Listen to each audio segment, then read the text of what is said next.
NSFAS is once again on a drive to overhaul its system as it moves towards resolving problems with the direct payments system.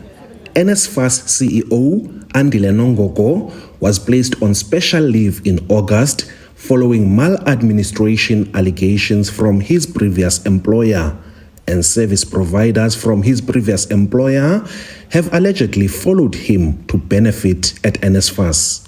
Whether the service providers are registered financial service providers or whether there exists a historical business and tender relationship between the CEO of NSFAS and the director of Convest, and whether all these companies who were awarded these tenders met all the requirements as stated in the bid advertisement, and whether NSFAS also confirm whether the appointed service providers have experience in the financial sector and have the capacity to deliver on the mandate, and whether these companies applied only when the requirements of the tender were lowered, and all four did not apply at first when the tender was advertised.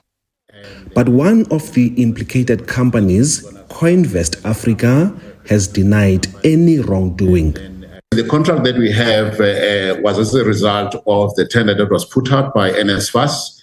And as a business, obviously, that is hunting for business, we submitted our bid, and subsequent to internal processes of NSFAS, we were awarded the project. And the contract is for 5 years, renewable. The scheme is also threatening to lay criminal complaints against fraudsters when investigations are complete. These include the 38 million rand that has been recovered by the Special Investigating Unit in a Free State college.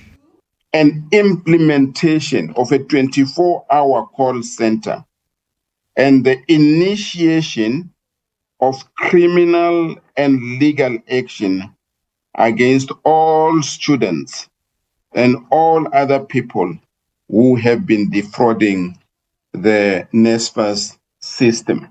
NSFAS says it's also trying to deal with the backlog of student accommodation applications. Just over 38% of students who applied for accommodation have received it. The accreditation of the beds have been slow because initially it was a manual process, a manual system. NSFAS stopped the manual process and had to ingest the accreditation reports that were already done manually into the system whilst developing an accreditation tool on the system. This has been developed.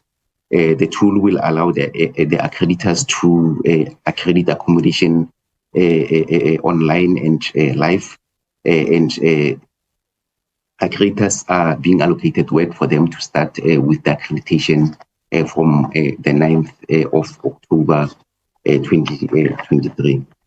The scheme says it wants to eradicate the NSFAS tuition application appeals backlog by the end of October. Ulelani Philip, SABC News, Parliament.